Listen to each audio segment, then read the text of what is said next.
Hello students, hope you are well. Welcome to the history class of class 12. We are continuing the second chapter, Kings, Farmers and Towns of your part 1 book. In our last class, we read about earlier kingdoms of ancient India. Today we shall learn about various aspects of towns, trade and countryside or rural area of earlier India. Let's come to the discussion. Towns and trade. Mainly, the capital cities of Mahajanapadas and not only the capital cities, many other cities were also important at that time. And which cities were mainly important? Means such as Patliputra, that was situated on the river roads. Of course, became one of the most important cities. Ujjaini, it was situated on the land route. And exactly, Puhar is a city which was situated near a coastal area. Means it is a city of coastal area. It was situated near any port. That is why this also became very important city. So now come to the discussion that what kind of people lived in these cities. Okay, how were the urban population? Means only the elite class peoples like kings lived in fortified cities. This information we knew in our previous classes. To know more information, huge excavation is needed. But at this site, huge excavation is not possible as these places are crowded nowadays also. But our archaeologists came to a decision from their used artifacts. Means there various fine pottery bowls and dishes, northern black polished ware probably used by rich people. These were found at this site. From this, our archaeologists decided that maybe in these cities only elite class people like kings lived here.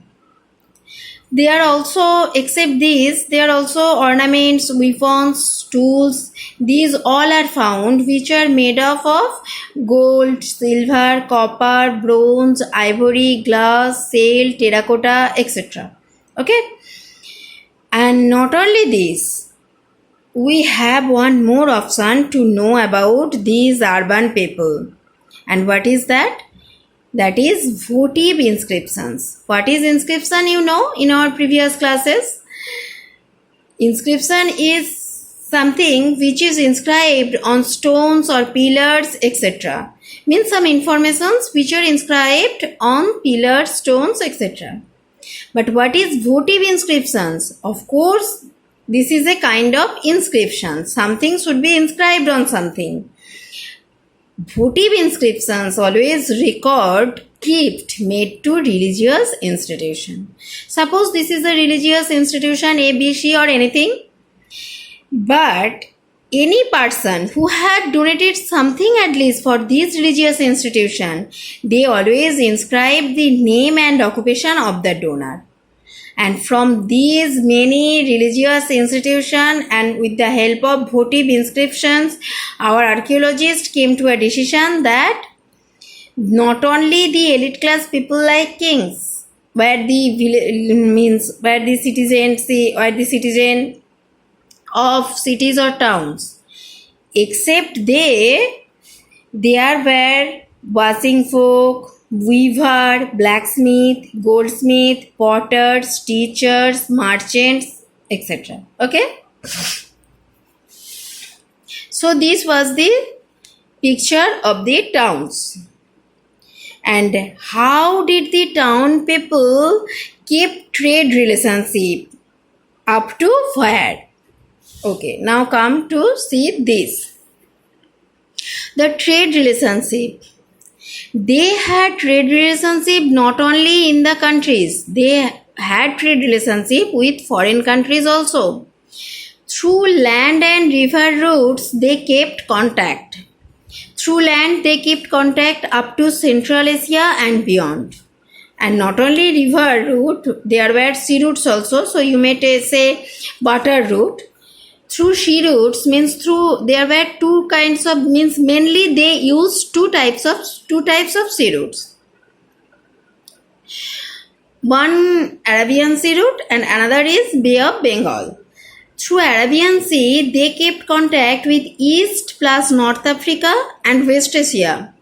And not only that, through Arabian Sea, Indian goods were exported to European countries via Mediterranean Sea. Understood? And through Bay of Bengal, they exported Indian goods towards Southeast Asia and China. And which Indian goods were highly demanded in those countries? Spices, textiles, and medicinal plants were in high demand in many European and African countries. Understood? Okay. Now come to another point. How was their rural society? Means how peoples lived in the villages. This is not totally clear to our archaeologists. Means all inscriptions also could not answer all the question of the archaeologist. Of course, it's not possible to get all the answer only from the inscriptions. Means if we ask how was the social condition of Diden India? How was the king? How were the villagers ruled? All these to get all the informations of these questions, all inscriptions are not enough. We need much more information. Then also, we know that contemporary society always is reflected in literature. So, at this point, our archaeologists had depended on the literature. There were various stories like Jataka and Panchatantra, Buddhist text and Sangam literature. Jataka and Panchatantra stories were generally at first oral tales, and later it became a written document. From this, which information have we got?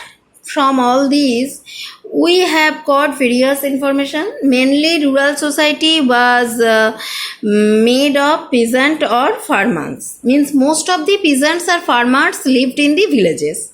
And there were three kinds of peasants or farmers.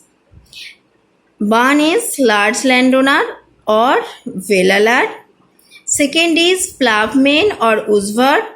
And third is slaves or adimai. So this is the picture of our rural society of earlier India. So students, today up to here, I hope the discussion is clear to you. Our next portion will be discussed in next class. Till then, stay indoors, stay safe and be happy. Love you all, my dears.